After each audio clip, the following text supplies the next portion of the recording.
Magazine Luiza tá sofrendo, tá apanhando. Vocês acham que essa questão da Magalu é uma oportunidade agora, para quem gosta do varejo, enfim, é oportunidade de comprar? Ou vocês não acreditam assim, porque vai demorar para recuperar, o varejo sentiu. O que vocês pensam sobre o case Magazine Luiza? Olha, eu acho que para nossa estratégia não cabe, continua não cabendo mesmo, estando a 4 e pouco, né, no momento que a gente tá falando aqui. Mesmo tendo caído tanto assim, ainda negocia 67 vezes preço-lucro, alguma coisa assim. Os indicadores são esticados para Magazine Luiza ainda. Pois é, então, assim, por outro lado, se você gosta desse tipo de investimento, varejistas, enfim, é no momento de apocalipse que geralmente as boas oportunidades acontecem, né? Eu, particularmente, continuo ficando. Estava fora nos R$ 24, continuo de fora nos 4, acho que continua caro. Dentro da nossa estratégia, simplesmente não cabe. Existem alguns setores que. São a prova de Barsi. São a prova de Barsi, obrigada, mas estou tentando aqui buscar a palavra.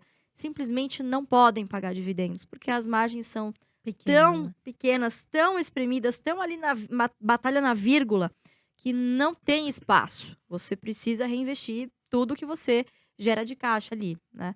Então, são empresas que dificilmente se encaixam na nossa estratégia de dividendos, né, Fê? Então, varejo, frigorífico, turismo, aviação, que, pelo amor de Deus, não devia... Construção civil também, né? Muito cíclica. Mas, assim, aviação, acho que é o pior setor. Aviação... 1% de lucro, se der por ano, né? Aviação é triste. Mas a Magazine Luiza, ela sofre muito devido ao que a Luiz falou. A margem é muito baixa. Porque o mesmo produto que ela vende, a loja americana vende, a Via Varejo vende, a Amazon vende. Aí eles vão ganhar o quê? No preço ou na logística, né? Quem entrega mais rápido, com frete melhor. O que eu acho interessante que a Magazine Luiza vem fazendo, que eu gosto muito da governança, no caso da Magazine Luiza, é que ela está deixando de ser apenas aquela empresa que vende o mesmo copo que todas essas empresas que eu citei vendem, ela está entrando em outros setores, né? Então ela adquiriu agora a Kabum, que é uma empresa, a Disneylândia dos gamers, né? Você tem ali a Época Cosméticos, que acho que gerou 1 bilhão de receita de cosméticos para a Magazine Luiza. Você tem aquele Ike Fome, né? Que acho que é um concorrente do iFood.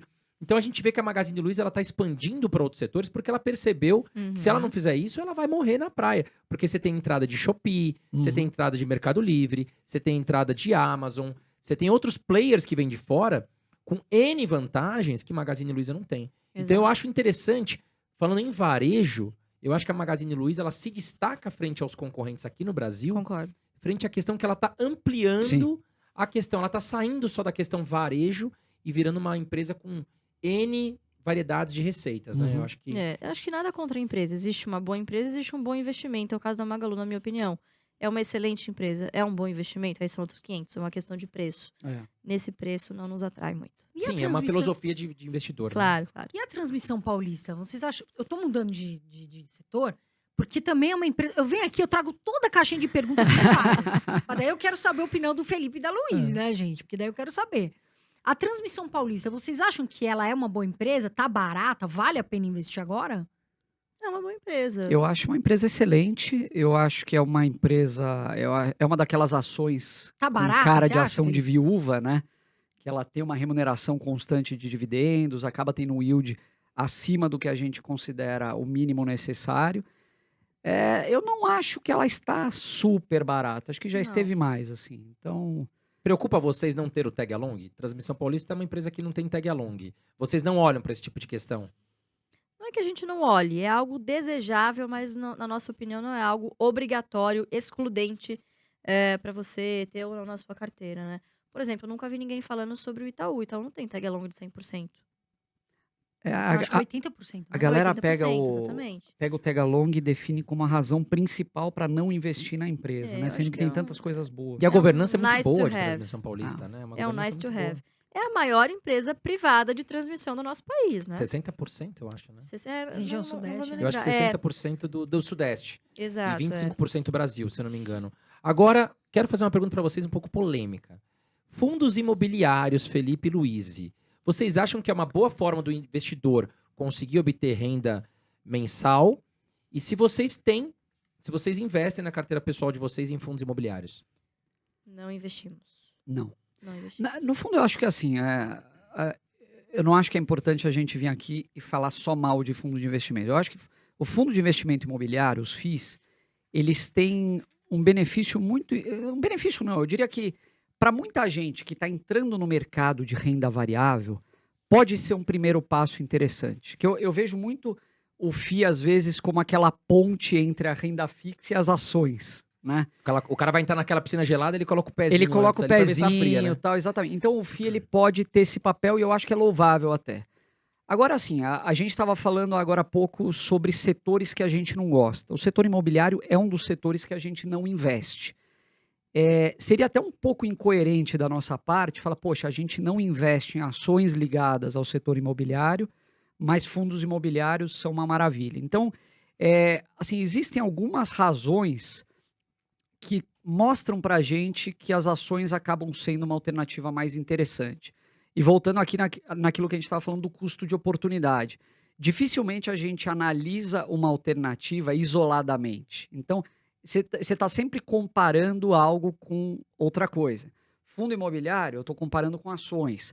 Magazine Luiza, eu estou comparando com uma Transmissão Paulista, ou com uma Taurus, ou com uma Petrobras. Então, o fundo imobiliário, ele pode te dar aquela falsa sensação de que porque você está recebendo dividendos todos os meses, que você está fazendo um investimento fantástico. Eu, particularmente, eu não gosto de FIIs por alguns motivos. Por exemplo, o que a gente estava falando de Taurus, de ir na planta, visitar, conhecer. Será que quem tem um fundo imobiliário vai conhecer os imóveis? Vai difícil, ler o né? Um fundo contrato? imobiliário tem 20 ativos, às vezes, não dá. Né? Vários estados, várias cidades. Mas será que não deveria? Eu acho que talvez assim, você como investidor, você tem que fazer a lição de casa. Às vezes você chega num shopping que tá meio vazio, meio Sei cheio. lá, um né? feed de shopping center, exatamente. Vou no shopping, vou ver como é que tá o estacionamento. O Baroni veio aqui, ele falou que ele vai, quer conhecer os gestores. Ele trabalha, vai, mas né, pro cara que é cotista, às vezes é mais difícil, É né? mais difícil, tem até acesso, né? E até queria perguntar pra vocês o seguinte, o Barça investe em imóveis como questão de investimento? Já investiu, por isso que ele disse que hoje nunca mais. Se arrepende? Fica Deve ter aquela tido um monte casa de inquilino que desalugada, né? dá problema. Exatamente. Inquilino que É derruba assim. tudo, quebra tudo, né? Depois não É quer Hoje só não dor ganha pagar. de mais, tem só a cabeça. casa própria. É só dor de cabeça. Veja, completando o raciocínio aí do Felipe sobre fundo imobiliário. Eu acho que é uma boa opção para quem quer diversificar, para quem não quer ter todo o seu dinheiro imobilizado em apenas 1 ou 2 imóveis, né? Bom, quero ter aqui um fundo, essa gestão, quem vai fazer é um gestor que é muito mais qualificado do que eu. Profissional. É um cara profissional que vai identificar as oportunidades, tem as informações do qual eu não disponho. Se esse é o pensamento, eu acho legal. Por outro lado, você tem também uma questão que é a seguinte, não podemos esquecer que fundo imobiliário é renda variável. Entretanto, é uma rentabilidade de renda fixa. Se for para você correr risco de renda variável, na minha opinião, é muito mais vantajoso você se expõe a um potencial de valorização muito Calma, maior pessoal, nas não é ações. pra pôr a sua reserva de emergência no fundo imobiliário. Pois Porque às vezes é, a pessoa escuta isso, existe ela fala, isso. tem mais rentabilidade, eu acabo indo pro fundo imobiliário. Não, Exatamente. é renda variável, tem que tomar um pouco de cuidado nisso, né? Exatamente. Então, na minha opinião, é um produto de renda variável com rentabilidade de renda fixa. Você corre o mesmo risco da renda variável com potencial muito menor do que nas ações. Ações, se ela Agora, É, o cara que tá pra- perto de se aposentar, digamos que o cara já tá com 60 anos, tem um patrimônio legal, será que vale a pena o cara colocar ali quase todo o patrimônio dele em fundos imobiliários para ter aquele aluguel, aquele rendimento? contanto que ele não vai contar com assim, não ligue com a variação do Oscilação da patrimônio, cota, né? Que pode acontecer e vai acontecer a renda variável. Eu acho que pode ter boa parte, sim, dos seus rendimentos em fundo imobiliário. O que a Não gente vejo perguntaria é por que não bolsa, né? Eu acho que, de novo, voltando à comparação, assim, o fundo imobiliário, ele é vendido como algo extremamente seguro, que você não está correndo risco, que você só vai ver o patrimônio crescer. E a realidade a gente sabe que não é assim. A gente viu... Na pandemia caiu tudo bastante. Tudo bem que comparar, às vezes, coisas que não são tão comparáveis, mas, pô, você É pega difícil comparar. fundos monoativos, inclusive, vocês Isso viram é um o que risco, aconteceu, meu Deus que é do um céu. mega de um Investir risco. em fundo imobiliário monoativo, cuidado, sai fora que é furado. Tinha aquele, né, que era só da Petrobras, né? Que era só um... Esqueci o nome dele, aí o pessoal investiu. É um XPMC, perigo se eu não me grande. engano, Então, também era um era ativo isso. só. Pois é, Que então era a pessoa... lá, era logístico. longe, né? A pessoa entra num fundo imobiliário desse achando que está com um negócio super seguro e previsível na mão, e não é por aí. Então, acho que existem fundos e fundos, né? Mas, de novo, eu acho que tem seu investidor cativo, não somos um deles. E se fosse para escolher um? Fundos imobiliários ou imóveis? Vocês estão contra a parede e não tem outra chance. É uma de boa responder. pergunta. O senhor Imóveis. André, ele sempre faz essa Eu- pergunta, porque ele quer Imóvel, saber. sabia? Então, eu acho o seguinte, André. Por exemplo, o investidor imobiliário. Você tem aquele cara que tem 1 ou 2 imóveis alugados, vai, né, deixa lá, depois ele tá vacante, ele vai procurar um novo inquilino e tal. E você tem aquele cara que vive daquilo. Então o cara tá sempre procurando imóveis, ele sabe de boas Sabe fazer, né? oportunidades, o mercado imobiliário desaba, ele vai lá e compra imóveis. Então, se eu fosse um investidor imobiliário, eu seria mais desse segundo perfil. Mais ativo, né? Cara mais ativo, Eu também. exatamente. Porque, assim, imóvel... talvez a minha experiência com imóvel seja muito ruim. Mas, de largada, você ter que deixar 6% de comissão para um corretor, para mim é inconcebível. Em qualquer investimento. E mesmo que você vá alugar o primeiro aluguel, Primeiro você fechou um aluguel. contrato de 12 meses. O primeiro aluguel é Um dentro do doseado. cara, É, e exatamente. depois você ainda vai ter que pagar uma administração, caso você não queira fazer a administração do imóvel, né? Você tem várias questões. O imóvel, ele tá vacante, você tem que pagar Bancar o imóvel. condomínio, IPTU.